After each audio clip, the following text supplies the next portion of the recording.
You ask Tiger to calculate. This deals with linear inequalities with one unknown. The final result is w smaller than 27. Let's solve it step by step. Swap sides.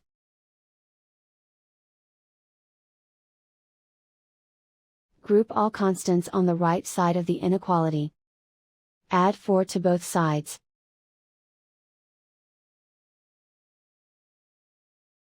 Simplify the arithmetic.